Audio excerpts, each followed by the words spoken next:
on film and the footage. All the carnage in Los Angeles, what you can show is no footage of any damage in Atlanta. All you show me is surgical strike. Now, 1 year later, it comes out that these so-called surgical strikes were mixed in.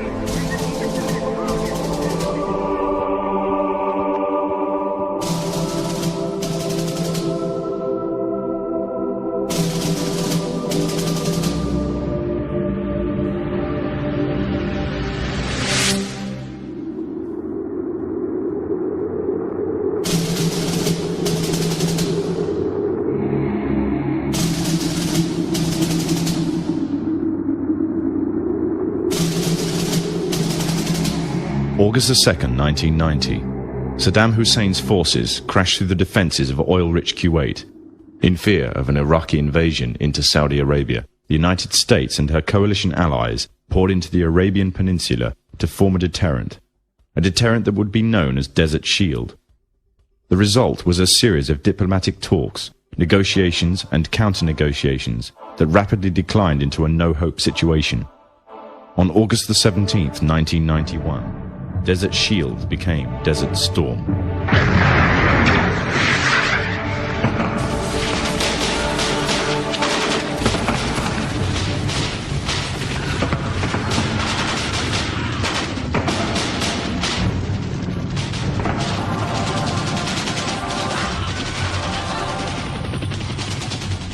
The conflict was witnessed by millions through the eye of CNN and the BBC, showing propaganda of the systematic eradication of Saddam's forces by a coalition far superior in technological, political, and economic power.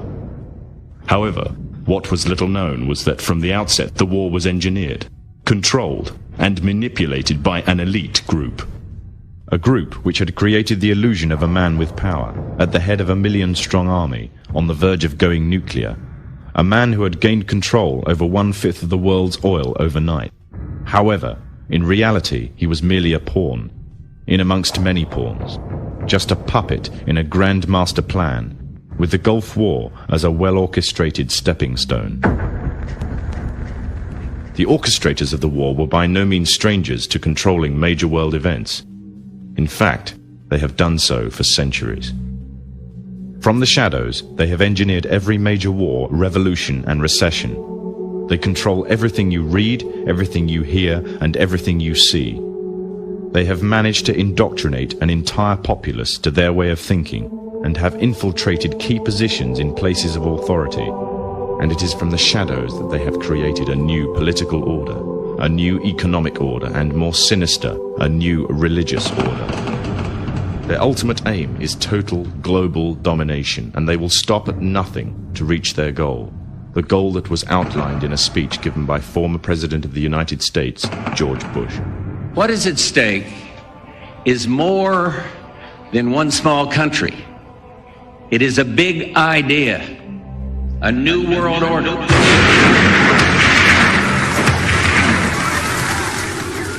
However, the origins of this global plan were not created in the offices of the White House.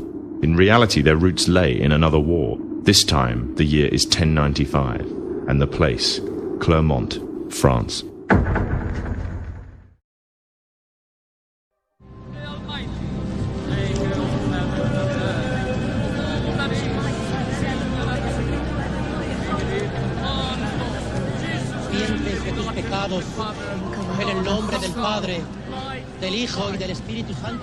The 11th century Europe was ruled by the Church, which held a firm grip on the hearts and minds of the people.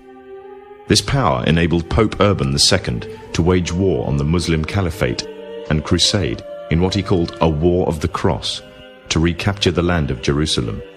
It had been under Muslim rule since the year 637, but in 1099 this rule was brought to a bloody and sudden end. In the name of the cross, women were raped and murdered. Children were put to the sword, and it is said that blood ran in the streets knee-high to the horses. Out of this land of bloodshed and terror, a group of men arose. Men that would stop at nothing to get what they wanted, no matter what the cost. 20 years after Jerusalem was taken, the Dome of the Rock was seized by a group of warrior monks calling themselves the Knights of the Temple of Solomon. or more simply, the Knights Templars.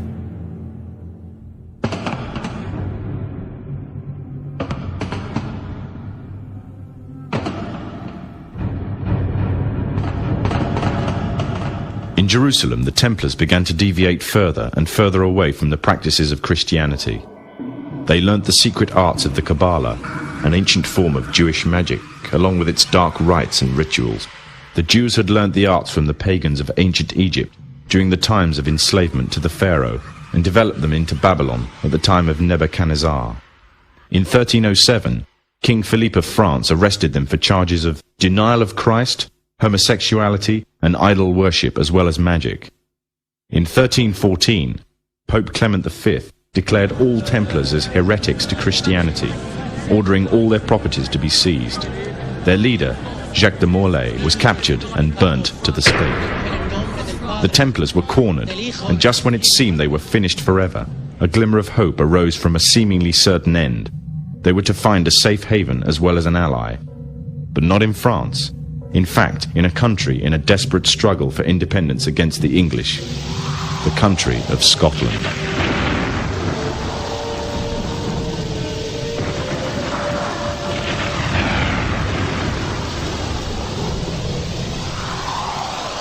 For some, Scotland's hope of independence had died with the death of William Wallace. However, to the King of Scotland, Robert the Bruce, the arrival of the Templars gave him a new secret weapon. Their experience, gained over 200 years of fighting the mighty armies of Islam, had made them expert in combat and warfare, and more than a match for any army brought before them. In 1314, the Templars, allied with Robert the Bruce and his army, took to the fields of Bannockburn in the long-awaited showdown with the English. Robert the Bruce's foresight paid off. The 25,000-strong English army suffered a humiliating defeat at the hands of only 6,500 men. The dream of an independent Scotland had finally been achieved. The Templars had brought themselves back from the brink of destruction, and never again would they allow themselves to be destroyed. This time they would control the country by controlling its kings, and in order to preserve their secret order, the Templars would have to die, or more precisely, the name would have to die. The Templars, who had escaped Europe, were finally laid to rest in Roslin Chapel, Scotland, which stands to this day as sign of their presence in Britain. Their descendants became the true power of Scotland. In 1603, the death of Queen Elizabeth I left England without an heir to the throne. By virtue of descent, King James V of Scotland became King of England. In doing so, Scotland and England joined to form a new kingdom, and the power that the Templars held over Scotland spread to give them a firm grip on the whole of Great Britain. For over 100 years, the Templars concealed their activities, fading into the background until they were little known and little remembered. However, they did not cease to keep a firm grip on Britain. All the time they were planning, regrouping, and infiltrating positions of power in all corners of the kingdom. In 1717, the Templars made their reappearance in Europe. They had grown in both number and strength, and were now ready to coin a new identity, free from their reputation of the past, and given credibility by none other than the monarchy and aristocracy of England. And the name they chose for themselves was a name that would be known by many, but understood by a few. This new name, the Freemasons. The new identity and the grandeur of its members afforded the Masons with respect and dignity. The first royal member of the Freemasons was Frederick, Prince of Wales. The latest members include Prince Philip, the Duke of Edinburgh, and consort to the current Queen of England, Elizabeth II, who herself is a grand patron to the Masons. However, behind closed doors, the Freemasons were free to indulge in the secret rites and rituals handed down to them by their ancestors, and these became the basis of their levels of membership, called degrees. The Freemasons were not content with power in Britain alone. Their ambitions were far greater. In the years to come, the world would witness Europe and America being plagued by wars and revolutions, each more devastating than the other. However, these would not be as commonly believed, the spontaneous effects of a downtrodden people, but in fact schemes created by the exclusive few driven by hunger for absolute power. All this would take place from the very country from which they had fled centuries earlier, and would become the base for their global domination.